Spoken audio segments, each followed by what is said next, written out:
Enggak berdoa pun kalau hari ini kita beramal soleh dengan iman yang stabil, jaminannya mutu loh. Bukan penyedap nih, jaminannya mutu loh. Gak usah nyebut merek, gak enak ya. Allah pasti jamin kehidupan yang baik. Ya kehidupan yang baik umum. Semua hal-hal yang mendatangkan kemaslahatan dalam syariat agama ini, ya tentu itu yang dikatakan amal saleh. Emang mau berapa lama lagi sih kita sholat? Kan kita nggak pernah tahu umur. Emang mau berapa lama lagi sih kita bersedekah? Nih ngaji nih, mau berapa lama lagi sih kita kumpul begini? Kenapa? Karena likulli syai'in ajal, semua ada batas waktunya.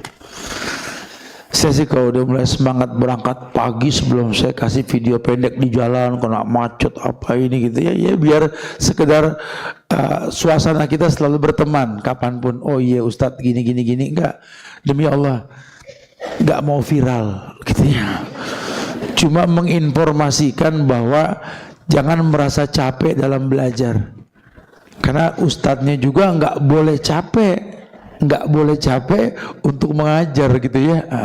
Saya ada satu Instagram khusus untuk muamalah, USB store tuh ada bacanya dilarang capek gitu loh.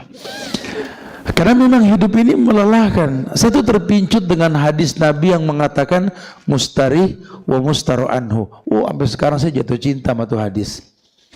Dua mayit lagi diusung, Nabi komentar sama yang satu mayit mustari wa mustaru anhu.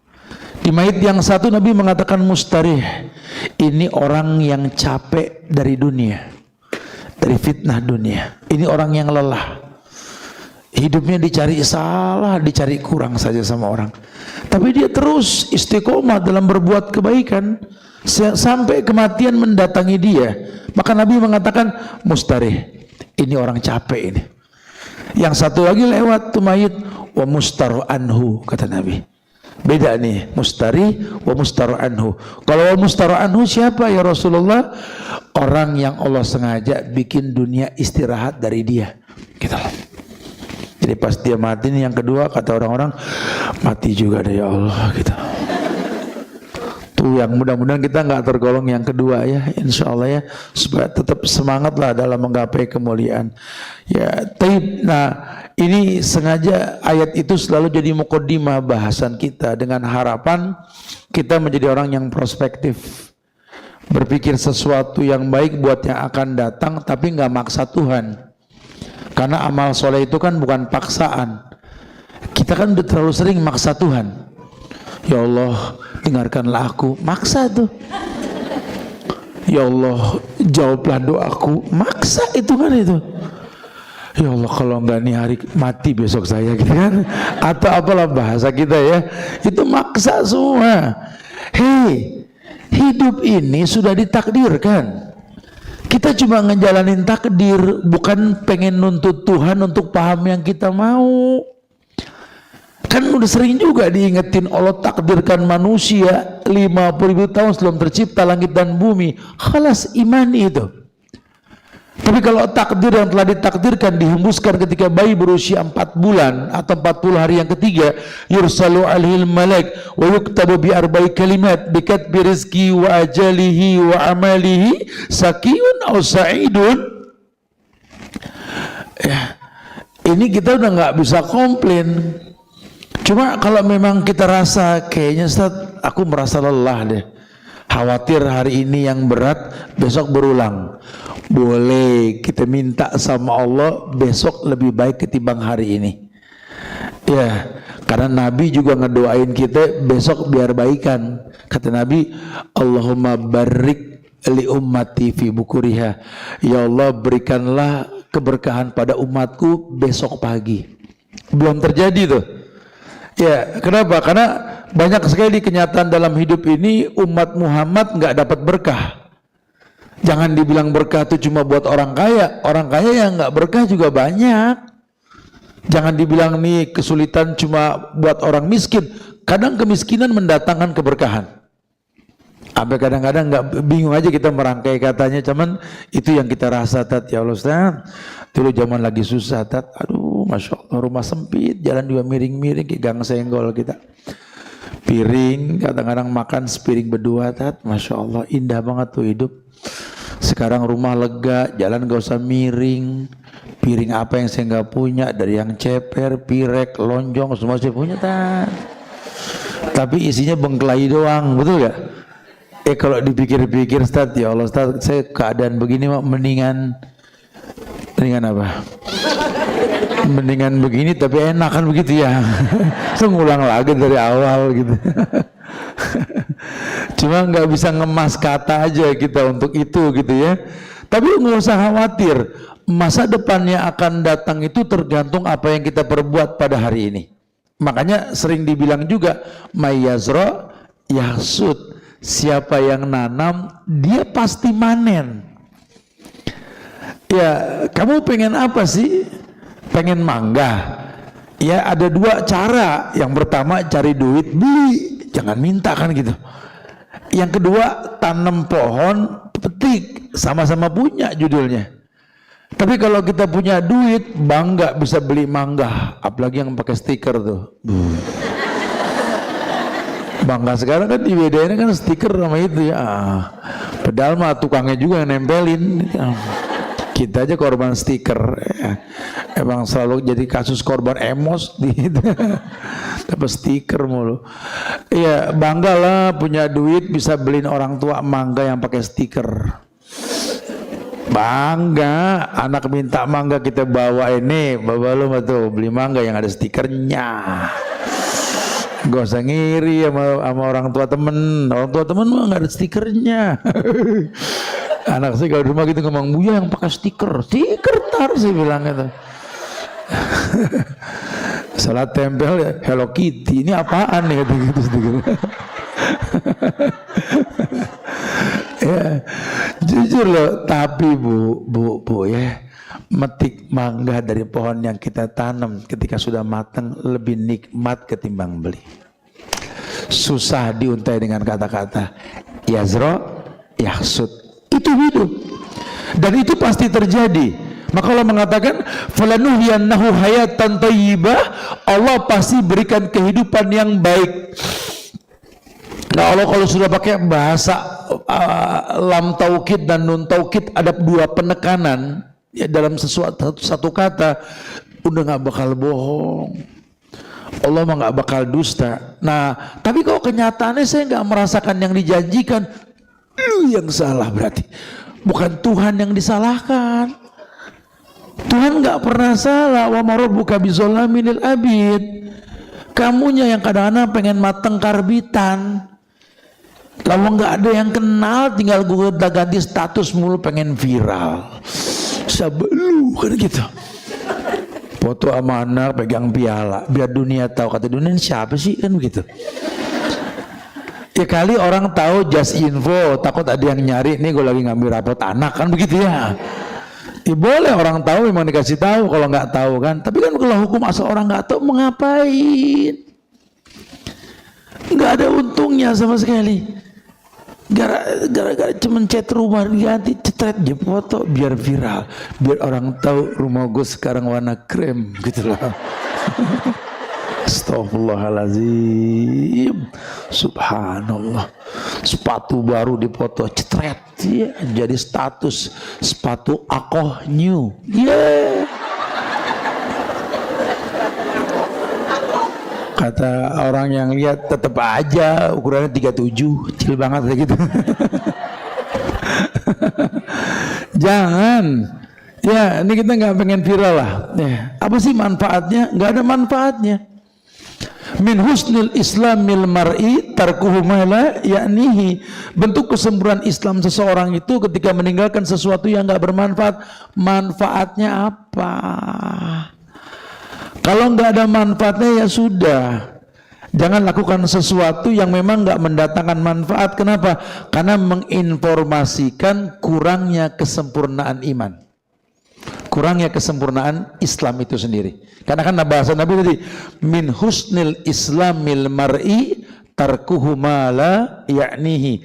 Bentuk kesempurnaan Islam seseorang itu ketika dia meninggalkan sesuatu yang enggak bermanfaat. Berarti kan kebalikannya, takhlifiahnya apa? Kalau dia melakukan sesuatu yang memang enggak mendatangkan manfaat, itu menginformasikan tentang lemahnya Islam dan iman dia.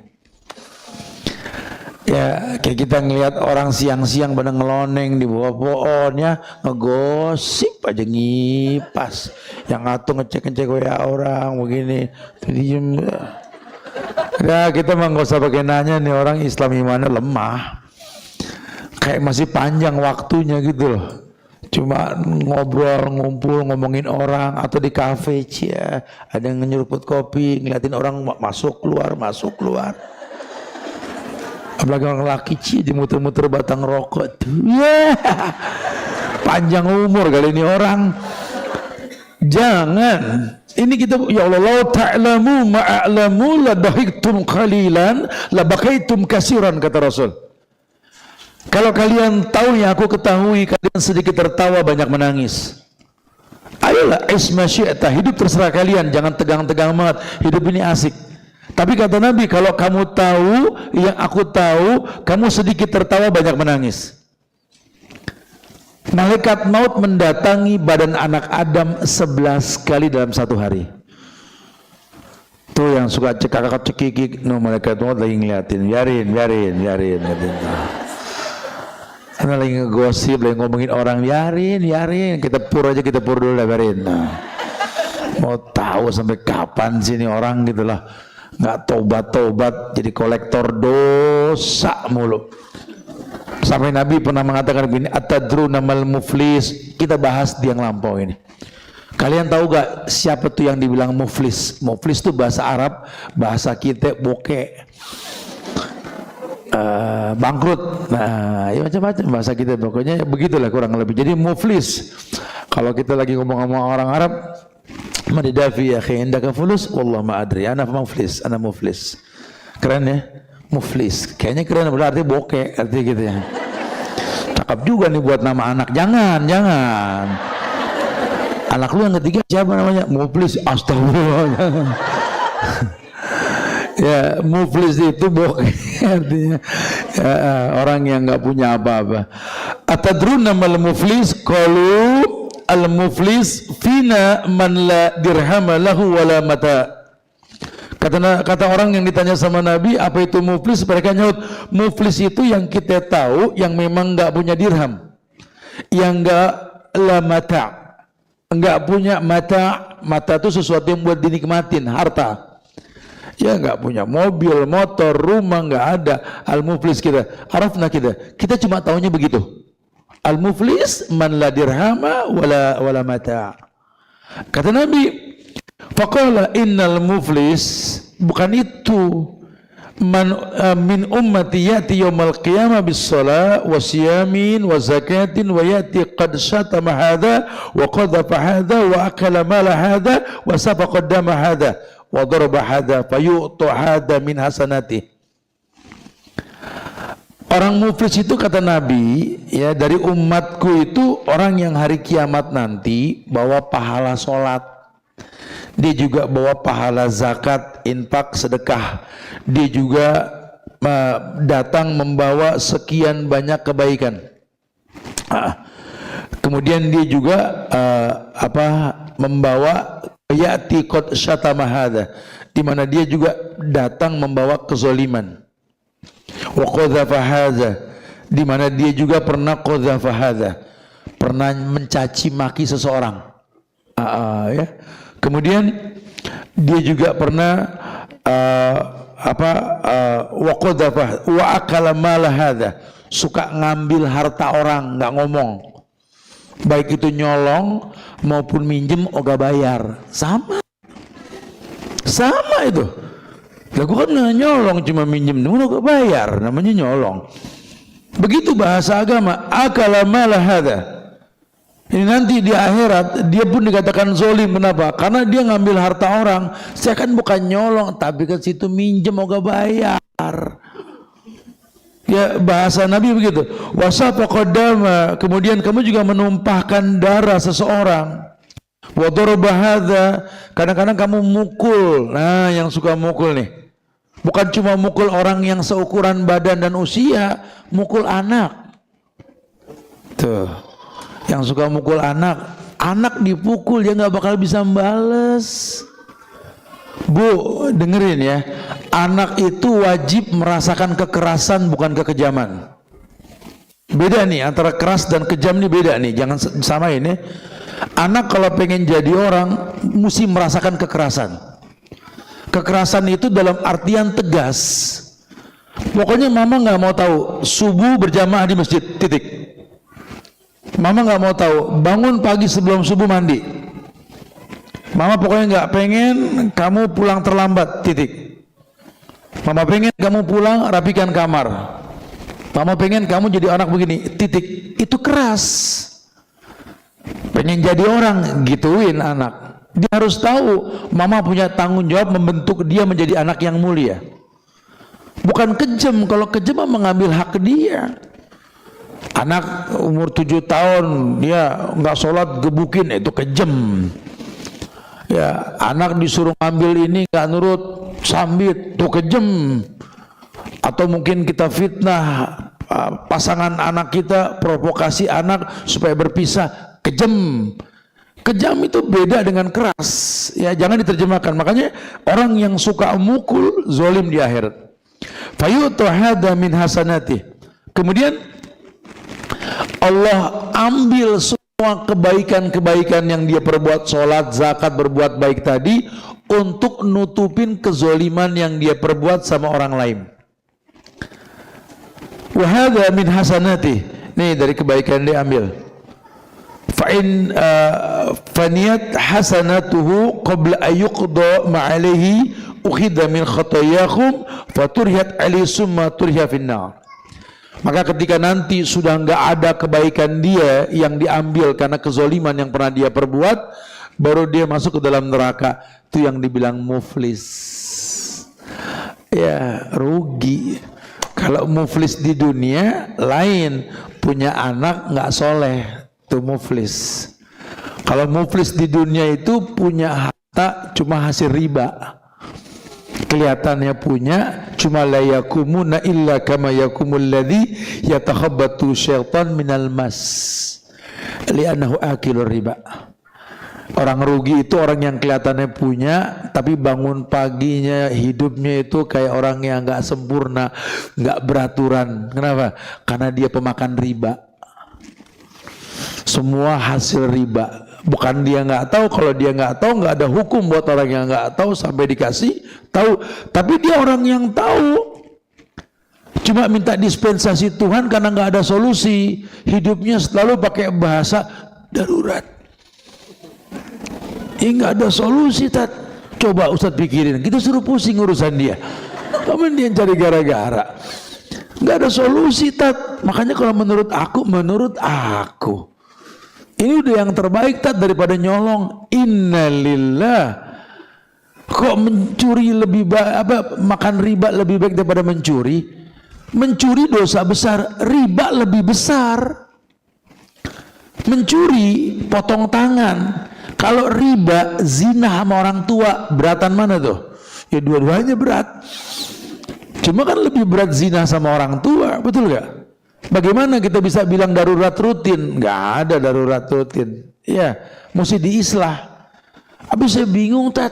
Saya kerja apa aja gagal. Usaha gulung tikar mulu. Gimana ya? Ya solusinya begini dah. Innalillah. Yang mesti kamu introspeksi diri kamu. Kenapa Allah nggak percayakan dunia sama kamu? Ya, coba introspeksi. Tidak sedikit orang yang mengejar dunia melupakan yang menciptakan dunia. Tidak sedikit orang yang nyari rezeki melupakan Allah yang ngasih rezeki Ar-Razzaq.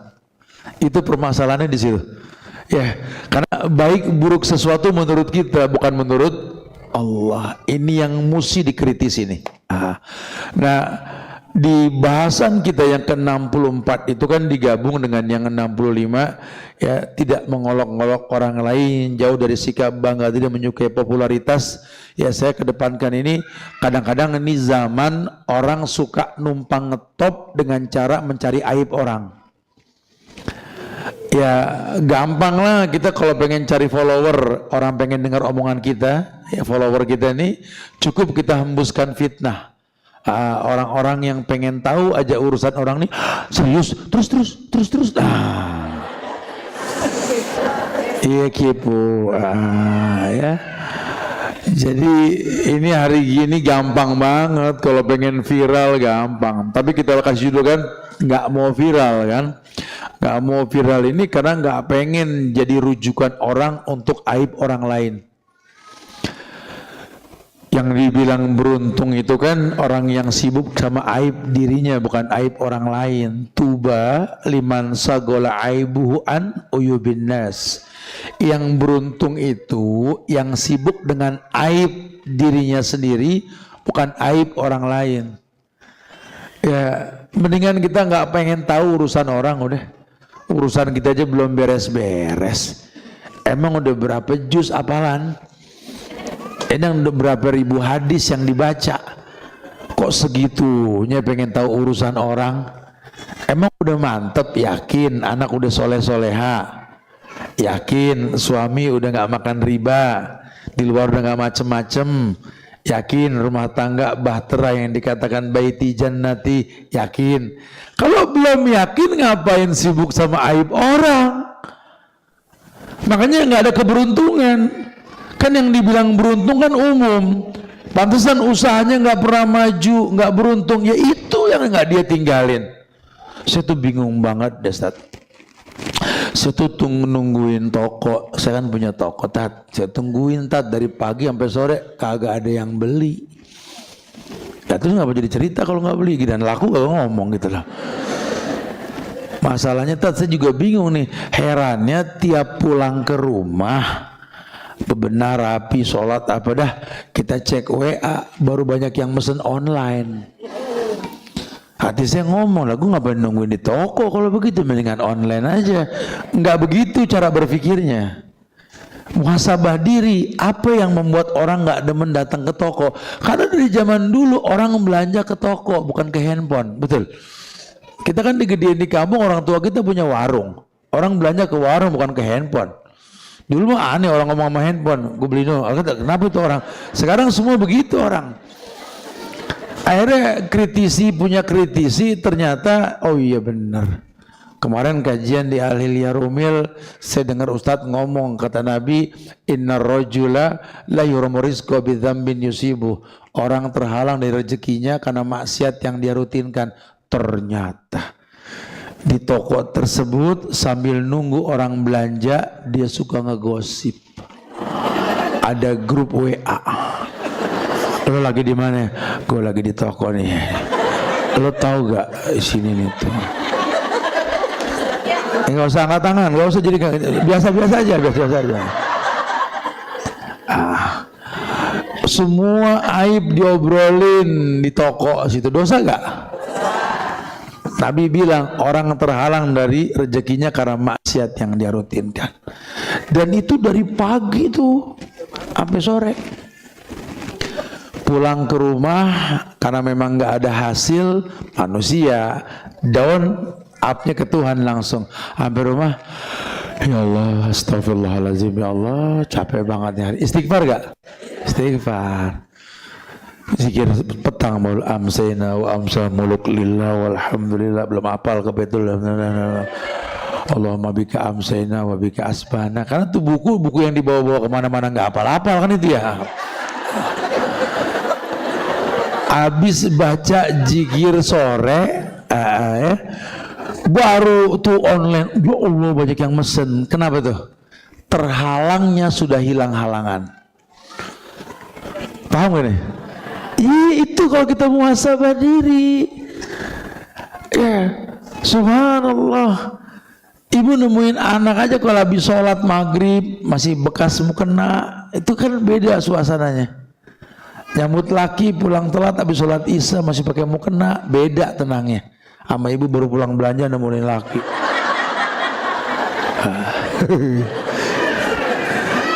Nemuin anak habis nyuci. Mama matanya beda katanya. Lagi capek diajak ngobrol. Ya coba sih muhasabah diri gitu loh. Nah kalau bisa begitu, yang akan datang lebih baik insya Allah. Apa sih yang membuat kita tertarik untuk mengolok-olok orang lain? Lawang ini kalau bahasa perempuan tuh lebih mengena. Kenapa? Karena perempuan kan saya pernah bilang, apa tuh perempuan yang pertama? Perempuan itu dibilang libas baju buat keluarganya. Perempuan dibilang harsun, mazro'ah, bustan, tempat bercocok tanam. Perempuan dibilang apa? Madrasah, sekolah. Yang keempat, perempuan dibilang mir'ah, mar'ah. Artinya kaca. Tuh. Ya, jangan kesel jadi kaca kalau nggak ada yang ngaca, ngapong burem.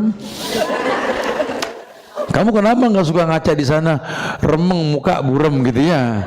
Jadi kalau sampai nggak jadi tolak ukur anak ke mamahnya atau suami nggak demen ngeliatin ibu lagi, hati-hati bu, ibu burem. Ibu remeng namanya. Ya jangan salahkan orang kalau sampai cermin nggak dipakai buat ngaca. Nggak boleh, jangan gampang ya, jangan suka salahkan cermin kalau jujur dengan tampang kita yang asli. Makanya saya kalau ngaca mendingan di handphone tak ada filter. Iya. Jangan percaya sama handphone mah udah ya. Ya, karena kadang-kadang kenyataan nggak seperti itu. Tidak mengolok-olok orang lain. Dan ini merupakan kepribadian wanita muslimah yang mestinya menjadi sebuah resapan dalam hati dia. Dia mesti betul-betul paham. Seorang wanita muslimah itu punya kepribadian. Kecintaan dia kepada sikap tawadu dan jauh dari sikap sombong dan congkak. Ini karakter yang seperti buah dipetik tadi. Tawadu itu artinya apa tawadu? Tawadu itu bukan wudu. Lain wudu, kalau tawadu itu merendah. Ya kayak mamah lah, nggak pengen tampil di hadapan anak dan suaminya. Pokoknya mama masih upik abu dah. Ya kerjaannya di dapur masak ngulek, yang mesem yang ngunyah noh. Enak ya. Oh mama mau begini, mama ngintip. Dah, nggak usah tampil. Tapi kalau orang yang bijak sudah tahu, wah ini sih ada bidadari sorga di rumah sini nih. Ada orang yang menyiapkan maklum buat pasangannya nih. Ya, ini mah benar-benar bawang putih nih. Kan yang pengen tampil kan bawang merah, betul ya. Itu lihat kan Tuhan tidak buta, walaupun bawang merah eksis di mana-mana. Ya elah, sambal tongkol sama cumi nggak ada bawang putih kurang sedap kan begitu ya. Tetap harus ada sesuatu yang mesti dipahami. Iya seperti itulah. Jadi tawadunya itu timbul karena yang dia cari itu ridhonya Allah, bukan ridhonya manusia. Kalau ridhonya orang capek, saya sering bilang kok, ibu lelah kalau bilang sama anak, tolong ya pahamin mama ya. Tuh ibu punya hak ngomong kayak gitu. Mama udah capek, mama udah tolong pahamin mama. Ya Allah, anak itu digituin beban. Bebannya apa? Ya Allah mama, aku baru 15 tahun suruh pahamin mama. Papa nikah sama mama 30 tahun gak paham-paham gitu. Mama tuh seneng banget aku tua sebelum waktunya. Mendingan balikin ke hukum asal. Kita punya anak, kita yang mahamin dia. Lebih asik, walaupun terasa berat dalam kata. Mahamin orang tuh berat, emang berat. Tapi demi Allah, ya justru kemuliaan dalam agama kita itu ketika kita mendatangkan manfaat, bukan maksa orang untuk kita ambil manfaatnya.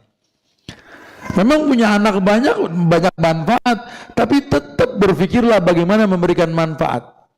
Jangan heran kalau sudah punya orang tua kayak nenek-nenek, nggak bisa dilarang kerja. Gak bisa, sehatnya di situ. Kalau orang bodoh mah bilang tega banget sih tat, orang tua suruh nyapu, suruh bersih-bersih. Bukan tega, sakit kalau dia nggak begitu. Bukan kita tega, ya Allah kita mau pengen kasih pembantu 6 orang, dah bener dah. Dia diam aja kayak patung-patungan gitu. Tetap menjadi sakitnya. Dia cuma pakai bahasa pengen ada manfaat, pengen ada kegiatan, begitu bahasa orang tua tuh.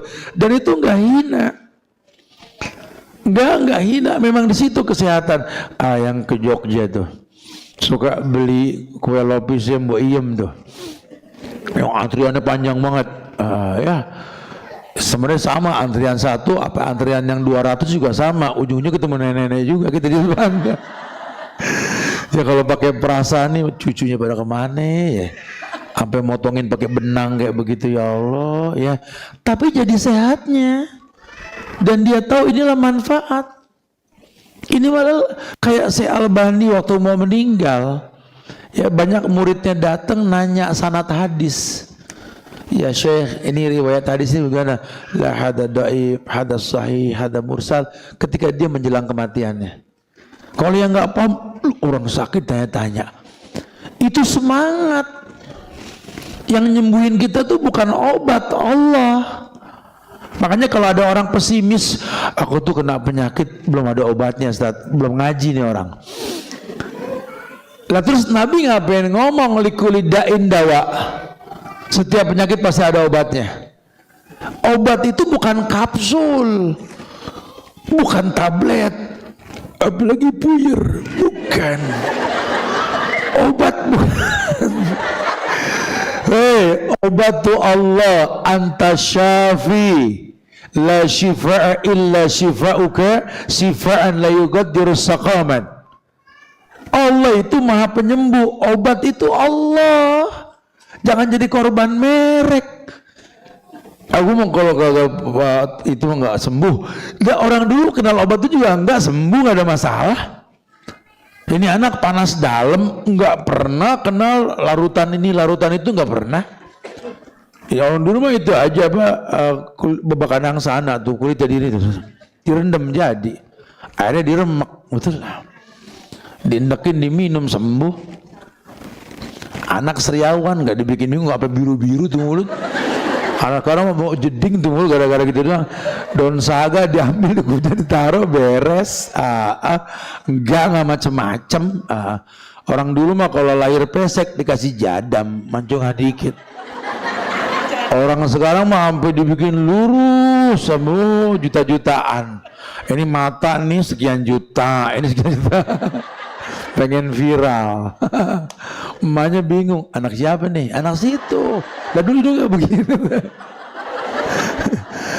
Akhirnya kelihatan cakep, cuma orang tua nggak kenal dia, emang enak.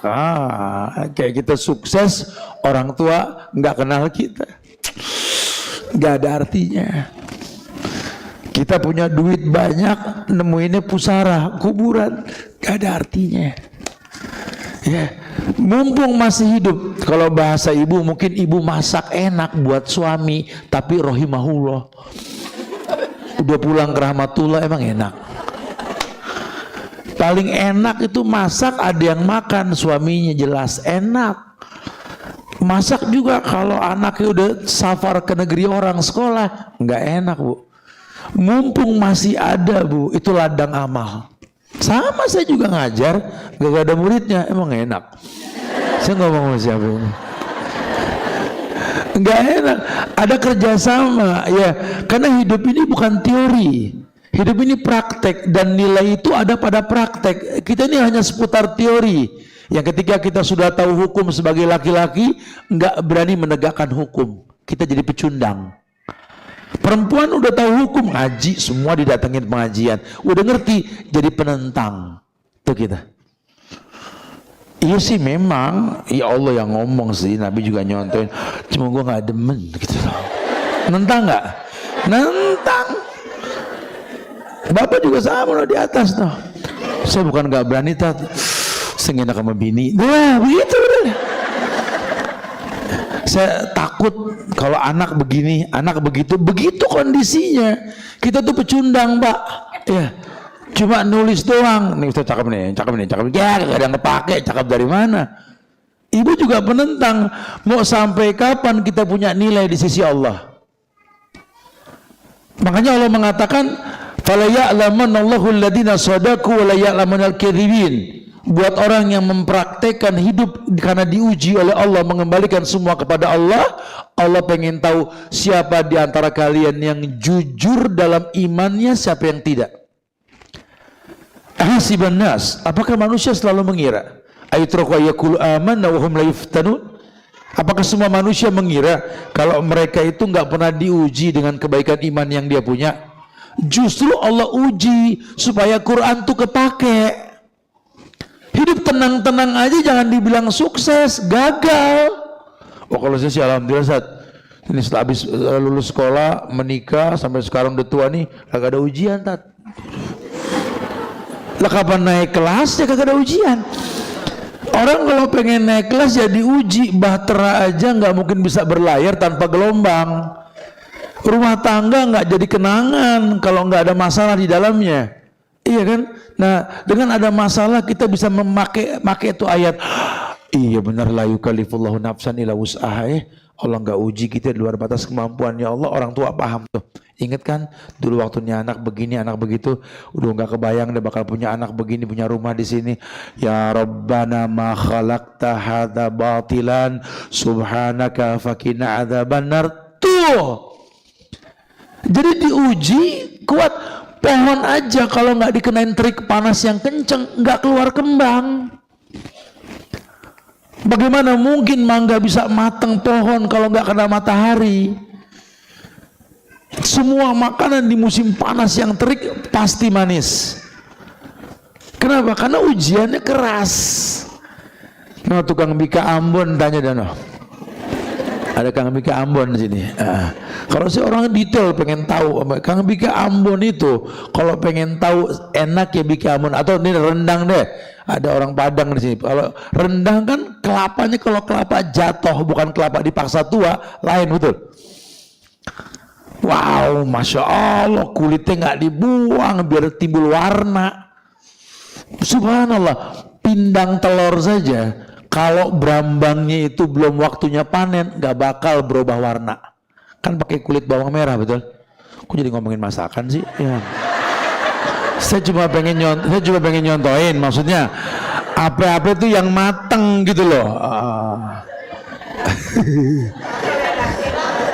Apa? Emang belum sarapan ya?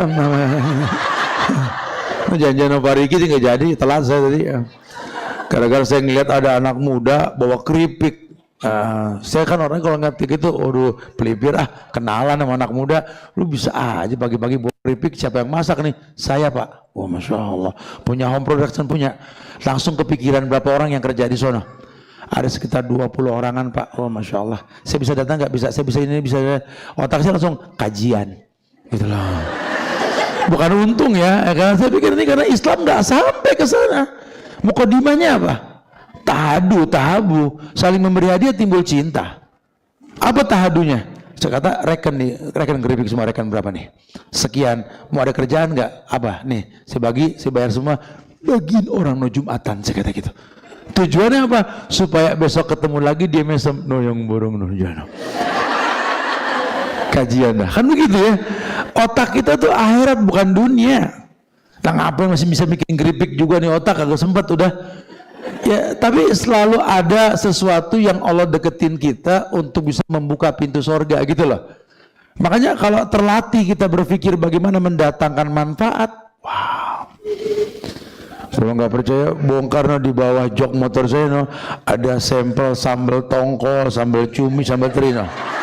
Saya nggak dagang ya, Cuma senang aja kalau viralin punya orang gitu loh. Ya kenapa? Karena begitulah hidup.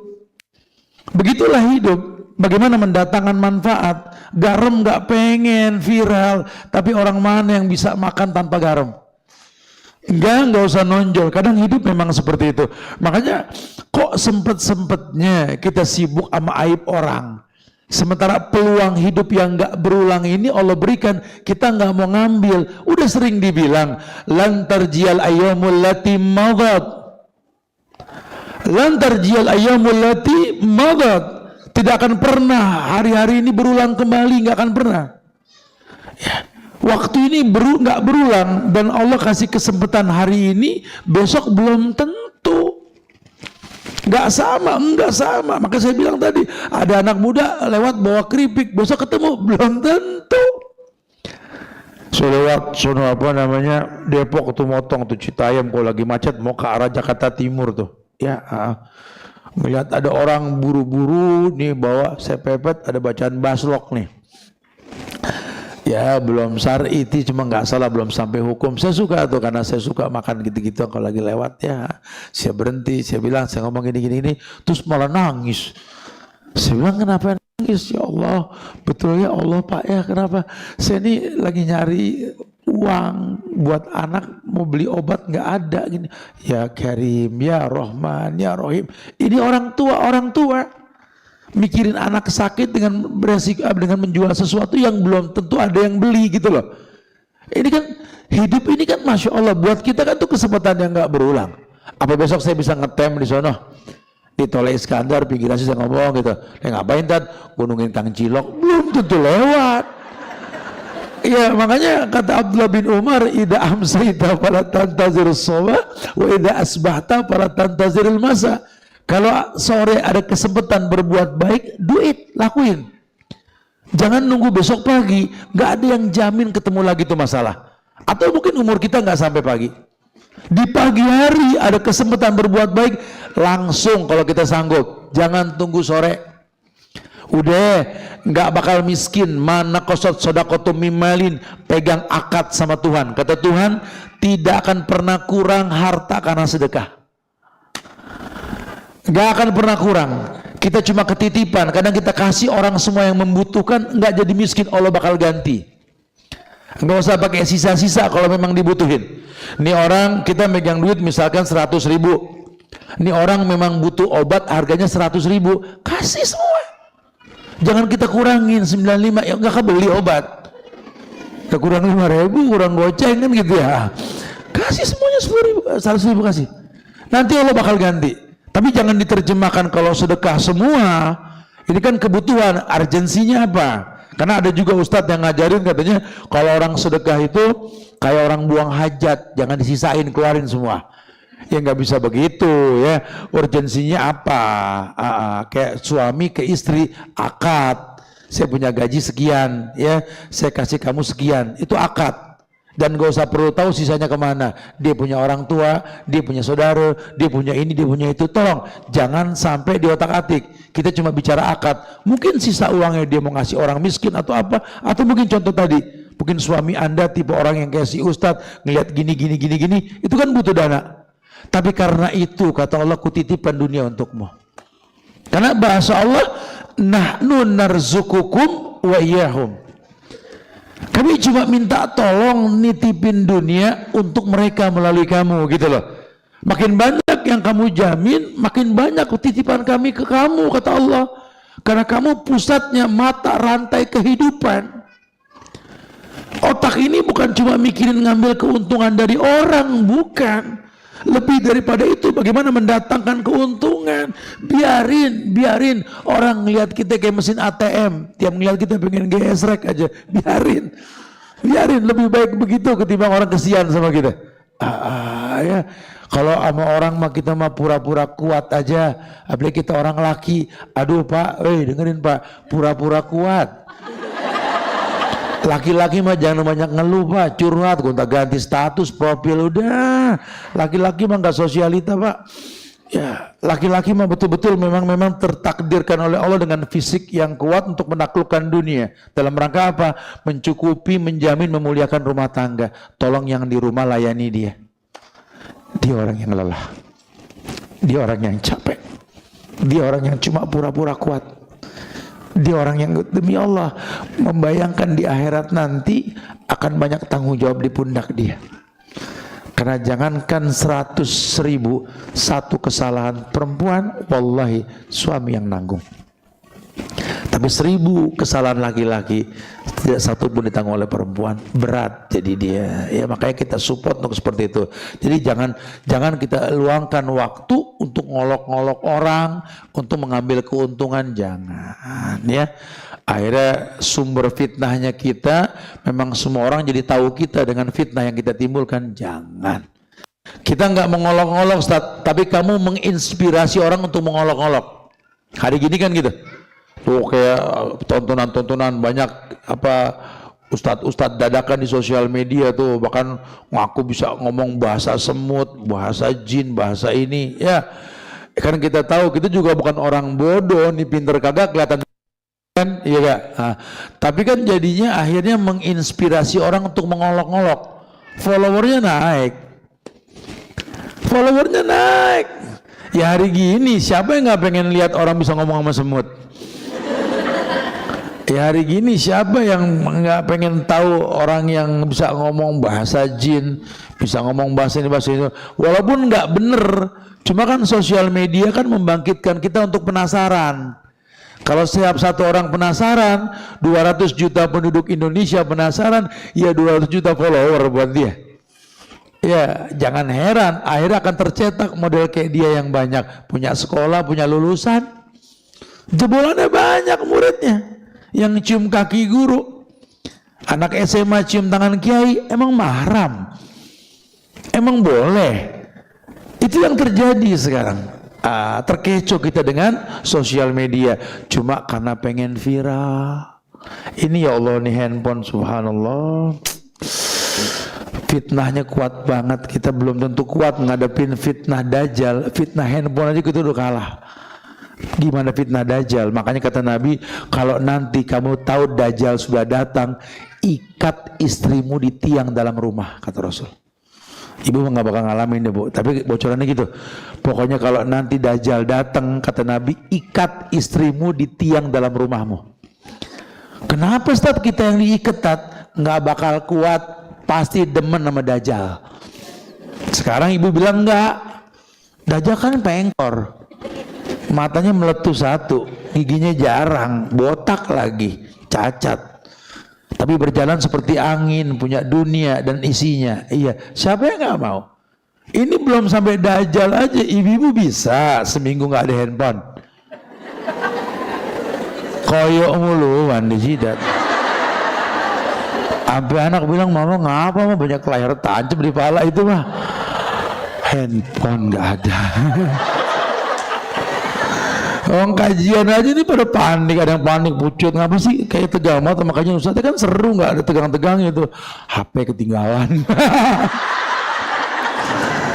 Tinggalan HP pucut, nanyain merek obat, subhanallah.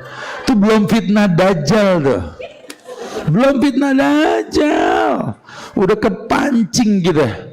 Kalau ngomong sama temen yang baru, nih follow aku dong. Oke deh, add ya. Nah oke ini udah. Langsung dicek album.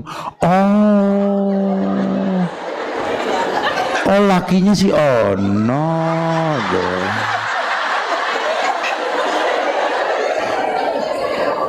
Tuh, gue udah nyangka pasti dia ada hubungan sama si Ono no. Tuh, ada fotonya tuh. Satelitnya kerja tuh. Satelit. Tuh bu, ini emang bener-bener nih. Dibuang orang berebut, nggak dibuang gue pusing serba salah ini. Subhanallah.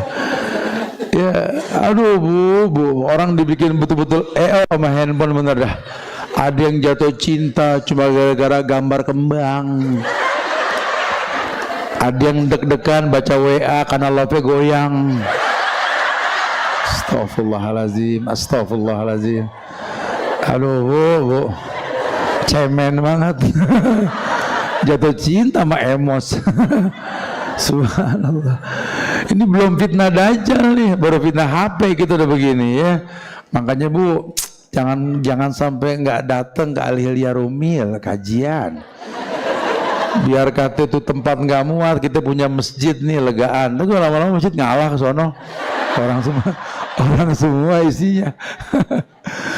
ya Masya Allah, mudah-mudahan kita semangat terus lah insya Allah ya. Jadi ciri khas wanita muslimah ini ya di bahasan kita ini di yang ke-64 tidak mengolok-olok orang lain. Ya nggak mengolok. Nah manfaatnya apa sih? Udah kurang lebih. Ibu yang sudah pakai kerudung panjang, lihat yang masih kerudungnya pendek, jangan dia mah bukan dari kelompok kita tuh. Ya nasib dah. Dia juga tadi panjang bu, pas keluar lakinya ngomel, dipendekin lagi. Kita nggak tahu ya, kita nggak tahu. Udah jangan jadi hakim buat ibadah seseorang. Berhusnuzon lah. Kalau ngelihat dia udah rapat walaupun belum syar'i, ya Allah mudah-mudahan yang akan datang lebih syar'i, lebih asik. Karena perubahan itu datang dengan doa. La yarudul qada illa doa. Tidak ada yang bisa merubah takdir kecuali doa. Mengolok-olok itu nggak ngerubah takdir, malah merugikan kita. Akhirnya kita muflis tadi tuh, rugi di akhirat. Cuma gara-gara ngolok-ngolok orang, akhirnya di padang mahsyar kita nyari tuh orang buat minta maaf. Sementara 1 hari di padang mahsyar 1000 tahun di dunia. Coba kita nyari orang muter tuh, belum bicara hisab tuh, timbangan nanti. Cuma urusan gara-gara mengolok-olok. Manfaatnya apa? Cuma pengen viral, cuma pengen dijadikan sebagai rujukan info. La ilaha illa anta subhanaka inni kuntu minaz zalim. Kalau udah ngegosipin orang, masya Allah. Si Ono kawin lagi. Lah terus emang gak boleh? Kali kalau dia zina, dia mau cuma kawin doang. Lagi juga Allah yang nyuruh, lu yang bawel. Kesian bininya, bininya kesian. Bu, laki di mana bu? Ya iya juga, di mana ya? Bini nggak tahu, lakinya sibuk ngomong orang. Astagfirullahalazim. Udah gitu yang diomongin orang-orang soleh lagi. Kalau kita kan suka jadi korban nih, guru-guru, para ustadz nih, entah dikorbanin. Ustadz Ono meninggal, saya pernah dibilang Ustadz meninggal, ntar Ustadz begini kecelakaan, Ustadz begini, Ustadz begitu, macem-macem. Manfaatnya apa? Nggak ada manfaatnya sama sekali. Ya buktikan kalau Islam kita ini baik dengan meninggalkan sesuatu yang nggak bermanfaat. Apalagi yang diperbuat itu kan syariat. Ya udah jangan dikasak kusukin. Imam digosip gara-gara baca panjang.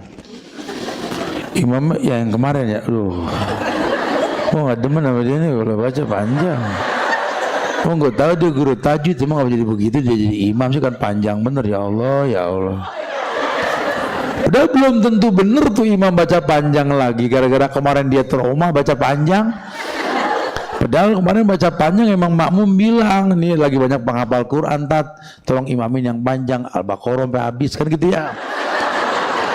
Lah dia gak sengaja jadi makmum kebagian Al-Baqarah, ya hatinya ngomong, ngapa di masjid sini sih, ya Allah, gua salah mampir gua kalau gini. Rusak dah sholatnya dah. Ya, aduh, subhanallah. Ya, yang ke-65 di bukunya itu, jauh dari sikap bangga diri dan menyukai popularitas, tidak suka popularitas. Jadi gini, sifat wanita muslimah yang berikutnya ini sebagai daiyah. Daiyah ini apa ya? Dai itu orang yang berdakwah.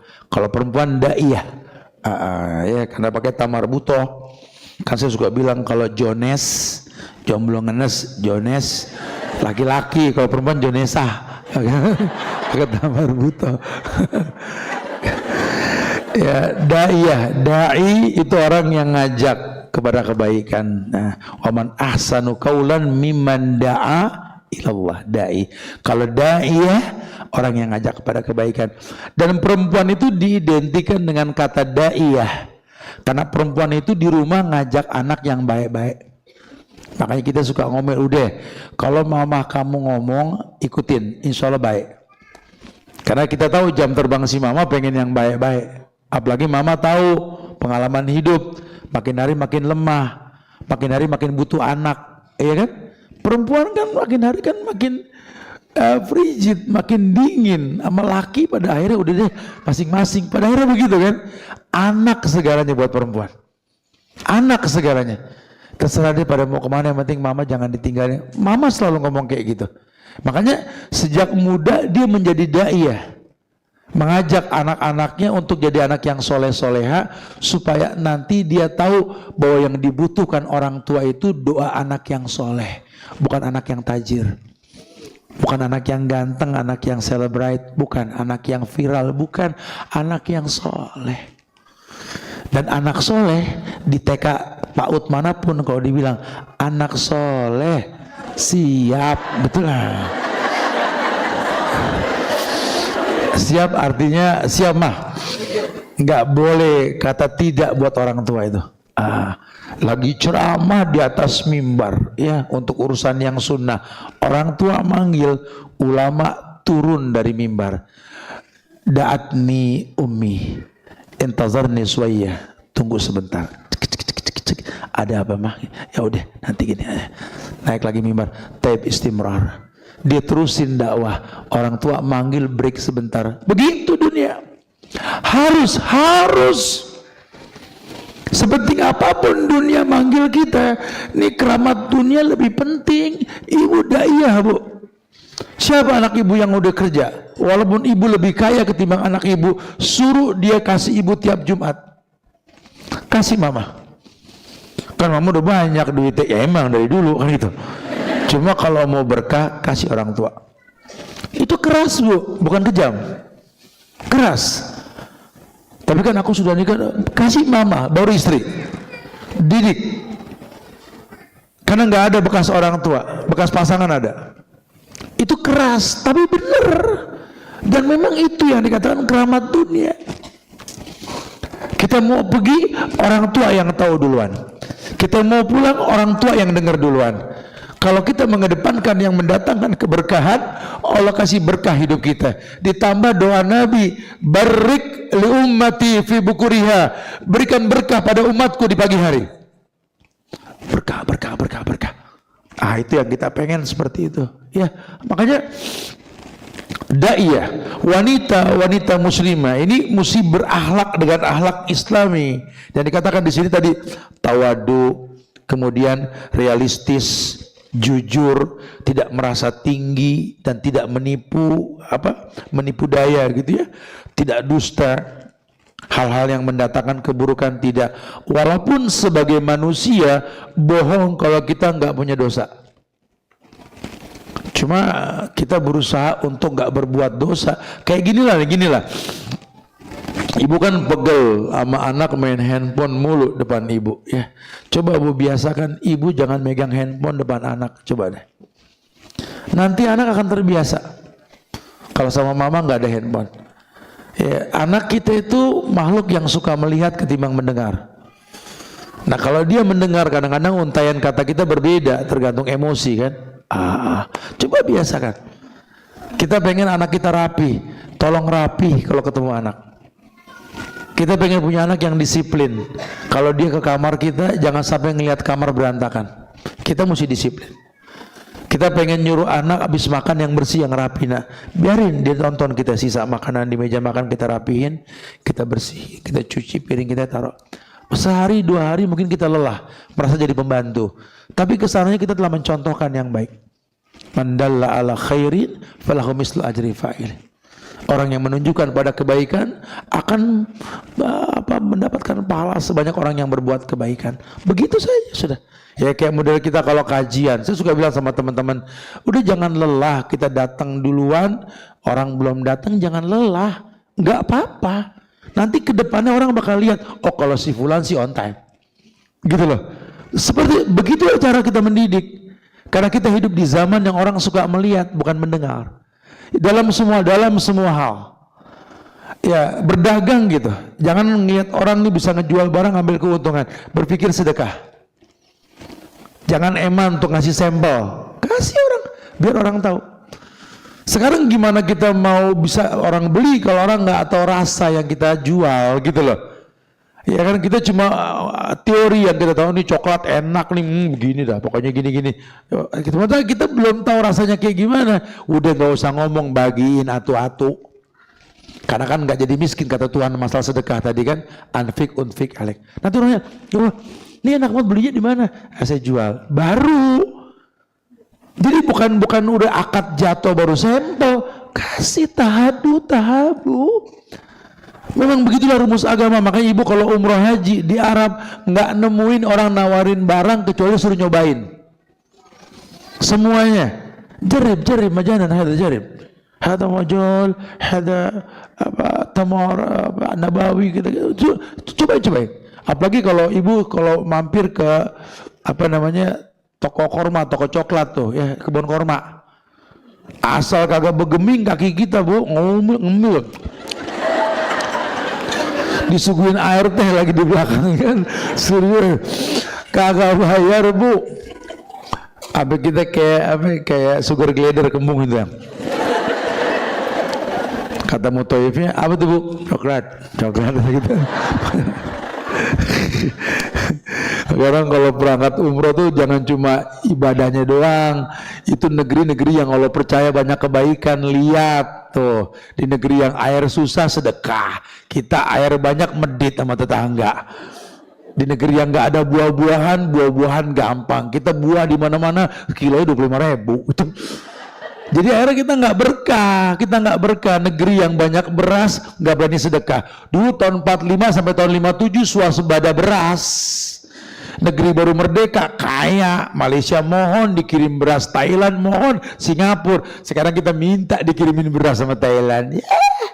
Karena generasinya generasi yang anti sedekah. Ini Jumat nih ya, masih ada waktu kalau bagi orang tua. Sejam setengah, lama juga ya. Ya pokoknya ini masih ada waktu. Kita bisa berbuat kebaikan yang banyak. Jangan cuma pengen viral dilihat orang. Nggak perlu orang tahu siapa kita, karena Allah pasti mengetahui kita. Innallaha la yudhi'u amalal mu'minin. Dan Allah nggak pernah menghilangkan kebaikan-kebaikan yang orang beriman lakukan, gitu ya. Dalil yang di bahasan terakhir kita ini, riwayat Muslim dikatakan al-mutasabbi' bima lam yu'ta kalabis sauba zur. Al-mutasabbi' yakni orang yang suka pura-pura merasa puas ya, bima lam yu'ta, dengan sesuatu yang sebenarnya tidak diberikan kepada dia. Kalabis sobazur, bagikan orang yang memakai dua pakaian palsu. Hari gini nih begini kondisinya. Jadi kita dipuji cantik padahal filter. Paham ya? Harusnya malu. Kalau mau yang ori kayak orang dulu, ya artinya benar-benar memang nggak dandan, cakepnya asli. Maaf, saya nggak mengatakan musik boleh. Ya maaf ya, cuma syair lagu yang dinyanyikan sama orang dulu nggak perlu alat buat manjang mendekin suara. Suara orang dulu emang enak. Ya, hatta dia baca Quran, masya Allah. Kalau sekarang kita bingung suara orang bagus mana, karena mesin yang manjangin mendekin. Ya, itu nggak asik. Jadi kayak apa ya? Kayak titel akademik. Prakteknya apa? Ya, kamu ukur orang dari titel, dari status pendidikan. Kamu lupa nabi kamu tuh non akademik. Nabi kamu tuh ummi, orang buta huruf. Cuma bawa Quran yang grammarnya tinggi. Kamu nggak usah malu non akademik. Ada hukum sebab akibat. Sekolah, kuliah itu rezeki yang Allah nggak kasih ke semua orang. Kalau kamu bisa, alhamdulillah. Tolong banggain orang tua kamu. Tolong kamu sampai selesai punya titel. Bukan buat sombong, buat bikin orang tua bangga, nggak beridonya Allah. Sisanya praktek. Jangan kuliahnya apa, kerjanya apa, nggak nyambung. Ya, nggak usah khawatir, nggak usah. Ya, jadi jangan sampai kita down karena kita non akademik. Sukses ini titipan, bukan usaha yang kita keluarkan. Betul, manjada wajada. Siapa yang sungguh-sungguh pasti dapat. Betul. Hukum sebab akibat. Cuma kan berkah belum tentu. Makanya jangan heran kita punya orang tua yang bukan lulusan universitas psikolog. Harusnya kan jadi psikiater orang tua gitu. Enggak. Orang tua kita juga bukan lulusan universitas bagian masak dan tuh yang begitu ya. Ya, ibu kita juga bukan ahli manajemen keuangan, bukan. Manusia-manusia tanpa akademik. Ayah kita mana punya status anak kampus, mana nggak ada. Tapi lihat, Allah titipkan anak-anak seperti kita. Anak-anak yang jadi hebat. Lihat. Karena semuanya titipan. Ibu yang lemah tanpa pendidikan bisa megang 6 anak dengan tangannya sendiri. Sekarang mana anak-anak yang bertitel? S1, S2, S3, 6 anak, ibu sakit nggak bisa nengokin. Mana arti akademik kita mana? Gak ada sama sekali. Ya, kita cuma dituntut pura-pura. Sekarang tuh zamannya pura-pura. Tipu orang dengan sosial media, kepura-puraan. Padahal agama ini bukan pura-pura. Laqad kana lakum fi Rasulillahi uswatun hasanah. Uswatun hasanah itu bukti nyata, bukan teori. Suri teladan di Rasulullah sallallahu alaihi wasallam, dan terbukti memang beliau sidik tablik amanah fatona. Beliau nggak pernah berteori. Makanya banyak orang-orang pinter di Madinah belajar sama Nabi yang nggak kuliah. Maaf, yang nggak belajar, nggak sekolah, bahasanya bukan kuliah. Ya. Artinya betul-betul memang yang Nabi sampaikan qala Allah wa qala Rasul, dan ternyata Quran dan Sunnah itu nggak membutuhkan titel, tapi semangat untuk mendapat dan ridhonya Allah. Ini yang kita kadang-kadang nggak perhatiin. Mungkin pinter cuma nggak dapat ridho Allah. Sementara ridhonya Allah di ridho orang tua. Di situ nanti kembali yang kita butuhkan tuh anak yang soleh, yang bisa diberikan ridhonya Allah karena orang tua ridho sama dia. Ya, udah, kita nggak butuh popularitas. Jangan jadi orang yang pura-pura. Ya, orang-orang yang pura-pura kenyang padahal dia nggak makan, itu kayak pakai pakaian palsu kata Nabi. Orang-orang yang pura-pura cakep padahal cakepnya apa? Miss Universe. Ya, yang dilombain bentuk jidat, bentuk mata, bentuk hidung, bentuk pantat, betis, itu physically. 20 tahun lagi keriput itu. Ya, coba dilombain Quran, akhlak, sopan santun, adab. Ini kan dunia enggak. Itu dikesampingkan, yang penting fisik. Herannya perempuan mau ikut lomba kayak begituan. Astagfirullahaladzim, cuma pengen viral. Makanya kita semua di sini tidak mau viral. Pas ya judulnya. Silakan yang mau ditanyakan. Akhir da'wana alhamdulillahirabbil alamin. Fadhal, silakan. Ya.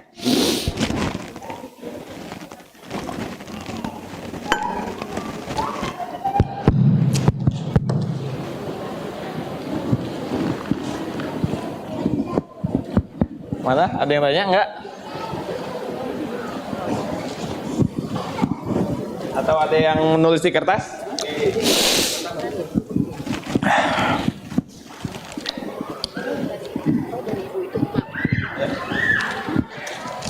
Pertanyaannya. Ustaz, izin Anda bacain aja ya. Baik, nah. Assalamualaikum Ustaz, mau tanya, apakah pengajian di malam Jumat ada dalil dan hadisnya untuk membaca Yasin, Al-Kahfi, doa untuk arwah? Syukran. Lagi yang dikaji yoga viral, yang dibahas Yasinan. Ini namanya Jaka Sembung makan bubur Cirebon, nggak nyambung bro. Ustaz, apakah malam Jumat itu boleh pengajian atau ngaji, Ustaz? Ya, ada dalilnya enggak? Dalilnya umum kok. Semua waktu untuk ngaji itu bagus. Apalagi malam Jumat, Sayyidul Ayyam, malam penuh dengan keberkahan kan. Salahnya di mana? Saya pernah sampaikan kok di Rumil, kalau di Hilya. Enggak jauh-jauh nih dari di Depok nih, di daerah apa sebelum jembatan Serong sana tuh ya. Saya kajian di sana. Ada yang tahu kan? Saya diem-diem kajiannya. Yang viral tuh masalah Wahabi ente bukan asota Wahabi. Sono itu kejadiannya. Ya. Jadi saya dibilang suruh datang di kajian malam Jumat. Mau gak Tat? Ya mau, malam Jumat bagus kalau ngaji, saya bilang. Malam berkah. Cuman ngaji Tat, ya ngaji bener. Tapi ngajinya surat Yasin. Emang apa Yasin? Kan Quran kita baca. Iya juga sih. Terus gimana Ustaz? Saya mau ngajar tapi saya pengen ngajinya kayak yang Rasul contohin. 5 ayat terjemahkan, 5 ayat terjemahkan. Ya kalau yang namanya ngaji itu satu baca, lain denger. Bukan semuanya baca kagak ada yang denger. Karena dalilnya idza quri'al Qur'an fastami'u lahu. Kalau Quran dibaca, diem, dengerin. Itu dalilnya. Gimana? Ya siap Tat. Tapi yang nerjemahin siapa Tat? Kagak ada. Lah selama ini ngaji gimana? Ya cuma ngaji doang, nggak akan nerjemahin. Ya udah saya mau saya nerjemahin. Udah nggak berasa sebulan itu yang 4 kali pertemuan lah, gitu ya. Hatamlah surat Yasin dengan terjemahannya. Di bulan berikutnya saya datang lagi, saya bilang kita ngulang Yasin lagi apa surat lain ya? Surat lainnya tat, bosen tat, begitu dia bilang. Selesai urusannya. Masalahnya di mana? Kita suka nggak ngerti cara untuk melerai sebuah ikatan yang sudah rusak, yang akhirnya mendatangkan keburukan. Padahal nggak ada masalah, diluruskan aja dulu, karena kan mereka terbiasa begitu. Malam Jumat kumpul ngaji bagus, udah gitu disiapin makanan, bodoh tuh pisang, masya Allah ya, banyak bener. Udah gitu pulang pada bawa besek, salahnya di mana? Kita mah kalah kering, kita mah kering betul. Pulang nggak ada yang bawa besek di sini betul. Makanya orang senang begitu. Nah itu yang kita kurang, muhasabah kita kurang. Kita nggak menyalahkan ada ayat yang diulang-ulang, itu bid'ah ya. Cuma harus kita akui itu adat di masyarakat yang memang dibuat untuk sebuah kebaikan.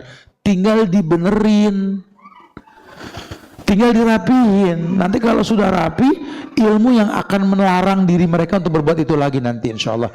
Bukan tugas kita untuk melarang orang, itu tugas Allah ya. Wallahu a'lam bishawab. Taib, fadhal. Jadi luruskan ya, yang nggak boleh itu surat yang dibaca rutin di waktu yang dirutinkan, itu yang nggak diperbolehkan ya. Iya silakan. Assalamualaikum Ustaz. Waalaikumsalam warahmatullah. Izin bertanya Ustaz, gimana caranya untuk menasihatin putri saya gitu yang suka mengupload foto di status gitu Ustaz? Itu aja. Terus apakah ada hubungannya dengan yang namanya penyakit ain gitu Ustaz? Penyakit ain itu sebenarnya gimana Ustaz gitu? Iya. Terima kasih. Iya. Bapaknya ada nih. Ada Ustaz. Iya, harusnya bapaknya ngomong, yang saya nih harusnya nih ya. Sudah Ustaz. Iya, saya paham. Supaya nggak tegang Bu ya. Bu, kalau pengen menghilangkan satu masalah, kita mesti tahu dulu sebab masalah itu ada. Apa sih yang membuat anak kita ini suka mengupload foto? Ya, dia pengen viral, Ustaz. Iya. Kenapa dia pengen viral? Banyak yang muji. Mungkin selama ini kita kurang muji dia. Ya, harus kita akuin. Saya bilang anak-anak saya suka nyoret dinding. Saya paling marah kalau mamanya ngomel. Kalau dia sentil tangan anak saya sentil tangan dia. Sakit gak? Sakit. Dia juga sakit. Kenapa anak nulis-nulis di dinding ini? Karena kamu nggak ngasih buku gambar ke dia. Anak cuma pengen tampil. Anak cuma pengen tampil. Sini pensil, saya bilang. Saya nilai 10, 8, 9. Cakep, saya bilang. Ya, artinya nih anak cuma pengen dipuji. Just to know, ma, saya bisa gambar loh. Ma, aku cantik loh. Ma, kalau sampai dia pengen dipuji sama orang di luar, di rumah dia kurang dipuji. Dan kalau dia anak perempuan, kedekatan dia dengan papanya dipertanyakan. Wajib seorang ayah itu dekat dengan anak perempuannya. Wajib. Wallahi. Sampai anak mengatakan, my papa is my hero. Jaga hati anak perempuan. Ini akan menentukan kemuliaan dia, dia akan datang. Makanya ayahnya mesti traktif gitu loh. Sehingga dia nggak perlu pujian di luar. Anak perempuan yang jauh dari ayahnya akan menjadi santapan serigala berbulu domba di luar. Laki-laki hidung belang. Tapi kalau dekat sama ayahnya, dia nggak membutuhkan pujian orang. Karena yang dia butuhkan ridhonya seorang wali hakim dalam pernikahan nanti, ayahnya. Subhanallah. Jadi kuncinya di ayah, di orang tua. Masya Allah. Kirain semut baris. Masya Allah. Itu begitu aja senang perempuan digituin kan. Kamu kok kurusan, botol keluar semua dah. Itu kayak gitu sebenarnya. Itu maksudnya itu hukum sebab akibatnya dilihat. Oh ternyata itu ya. Atau mungkin udah dipuji sama kita orang tua, udah lingkungan. Jangan sampai kedip urusan anak. Ini anak temennya siapa? Yang dilihat apa? Yang dibaca apa? Hari gini anak pakai cadar saja jatuh cinta sama bintang film sinetron Korea, betul? Yang mukanya pada nggak berbentuk, licin-licin banget tuh laki, subhanallah. Saya kadang-kadang bingung sih orang-orang syar'i, agamanya bagus, pesantrenan, masya Allah, demennya bintang film Korea, subhanallah. Siluman belut, saya bilang gak ada bulu pisan, masya Allah, subhanallah. Ajarin demen tuh sama laki gitu loh, laki kuda coklat berkeringat di tengah terik yang bergerak, itu laki gitu loh. Laki repot sama kulit dia. Subhanallah. Suruh jadi biker dulu dah, berteman sama Oli yang begini. Ya begitu ya. Jadi saya sih beberapa pertanyaan kayak begini saya sarankan untuk mengkritisi. Karena ini anak mungkin kurang dipuji, kurang di-up ya, atau lingkungan pertemanannya mesti dilihat. Karena hari gini saya juga nggak paham deh cara anak-anak sekarang berpikir gitu ya. Cuma kalau kita masuk ke dalam kita baru tahu sampai punya geng pakai hijab yang mereknya sama, gelontang-gelenteng di sini. Ya, saya juga nggak tahu kenapa sih akhirnya tukang-tukang kerudungnya yang memang dagang yang ngikutin pesanan. Apa merek jilbab ada merek-merek luar, sekarang di luar dikasih merek. Dulu kan merek di dalam, iya kan? Itulah kondisi. Itu aja dah. Udah lagi dah. Satu lagi. Tuh, angkat tangan tuh. Ya aduh, angkat tangan lu Sian, angkat tangan lu tuh. Assalamualaikum warahmatullahi wabarakatuh. Waalaikumsalam warahmatullahi wabarakatuh. Ustadz, menyambung tadi pertanyaan ibu, saya jadi ingat kakak saya. Jadi kan waktu meninggal istrinya, terus mungkin sama anaknya boleh menikah lagi, cuman nunggu setahun Ustadz. Tapi kakak saya itu kan yang lakinya ya, jadi belum setahun beliau udah menikah lagi. Tapi tanpa sepengetahuan kita semua, anak dan saudara-saudaranya. Pulang-pulang ke sini udah menikah, anaknya itu protes sampai nggak mau ketemu. Akhirnya waktu datang ke sini nemuin kita, ya kita mau nggak mau harus menerima karena semua sudah terjadi. Kalau pikiran kita begitu, tapi anaknya bersikeras nggak mau. Itu bagaimana caranya Ustadz agar dilembutkan hatinya? Taib. Memang Assalamualaikum ini, warahmatullahi wabarakatuh. Waalaikumsalam. Ini zaman subhanallah ya. Orang zina nggak diviralin, orang nikah diomongin. Ini zaman masya Allah. Orang nggak pakai kerudung viral, dipuji banyak orang. Orang pakai nikob dicurigain bini teroris gitu loh. Ini zaman masya Allah. Jelaskan sama anaknya, apa kamu bisa menjamin syahwat ayah kamu? Kenapa mesti pakai bahasa setelah mama setahun meninggal baru nikah? Terus selama setahun apa papa kamu nggak bisa menahan syahwatnya? Jangan-jangan dia berzina, kamu mau tanggung dosa, bangga punya ayah yang berzina. Jelaskan, jangan sampai ego dikedepankan. Ini butuh bahasa lembut, karena memang nggak disalahkan juga. Kadang-kadang kecintaan yang berlebihan itu membuat yang wajib jadi terlantar. Ya banyak di kita banyak kasus kayak gini, mau anak ke papanya atau anak ke mamahnya, papanya meninggal, nikah lagi jadi masalah. Nenek-nenek kawin rame anaknya pada. Oh kawin lagi, ya Allah. Tuh pasti tuh anak muda yang kawin sama mama pengen harta mama gitu.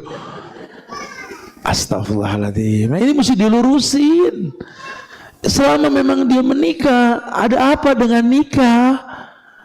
Ya, bukan Ustaz belum setahun. Jangan kata setahun. Kuburan belum kering aja boleh dinikah lagi.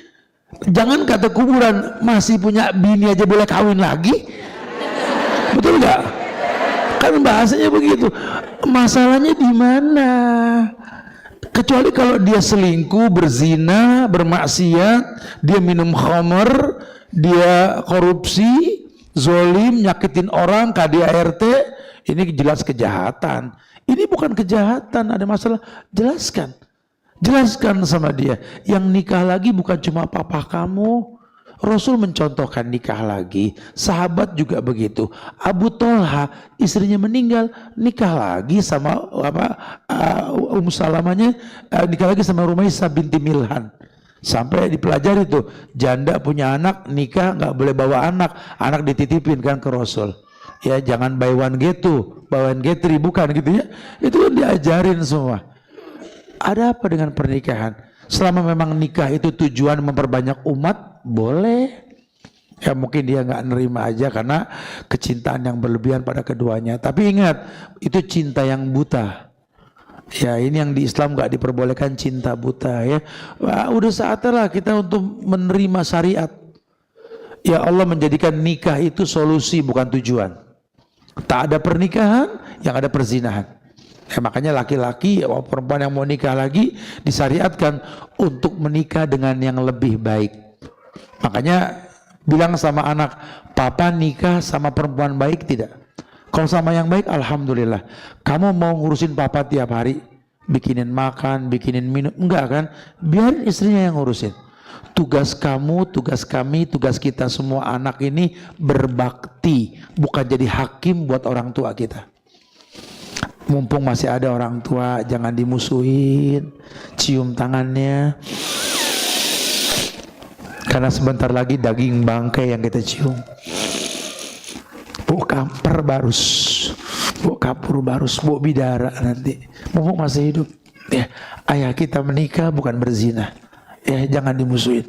Nyesel nanti ketika kita sudah berilmu, tahu nggak bisa menghidupkan kembali. Air mata nggak membangkitkan mereka.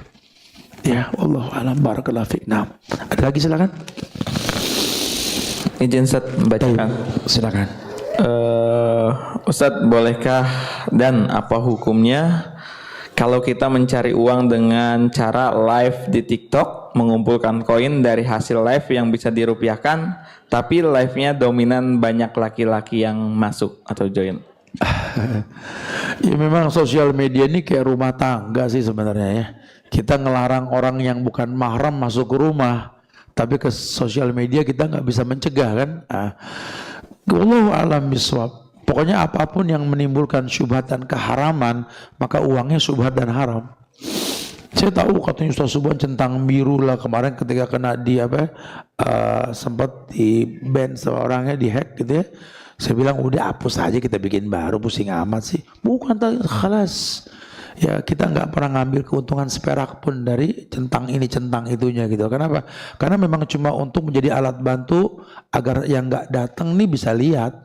Ini yang datang mungkin 200-300 orang ya. Tapi ini yang nonton kan ribuan, ada pahala buat teman-teman di Al-Hilya Rumil kan. Masya Allah gitu.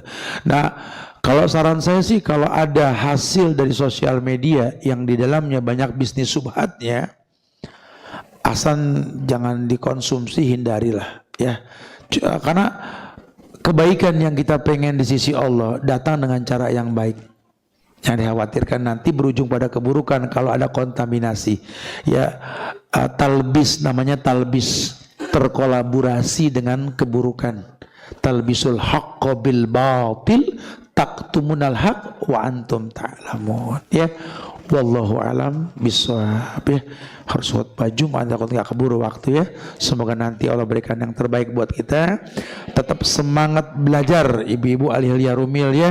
Jangan sampai malas untuk menuntut ilmu, karena ibu ini betul-betul menjadi ukuran. Ibu baik, ibu tenang, rumah tangga baik dan tenang. Ibu nggak baik, ibu nggak tenang, pecah temberang nanti di rumah tangga gitu ya. Ingat Bu, kata-kata terakhir yang ditulis oleh Asy-Syatibi, beliau mengatakan akhirul asya nuzulan min qulubis sholihin hubbus sulta wa tasaddur. Hal yang paling terakhir luntur dari hati orang soleh itu cinta kekuasaan dan cinta popularitas. Jadi kita ngejar kekuasaan, kita ngejar popularitas, itu yang paling lama hilang di dada kita. Makanya jangan sampai mengejar kekuasaan dan popularitas ya.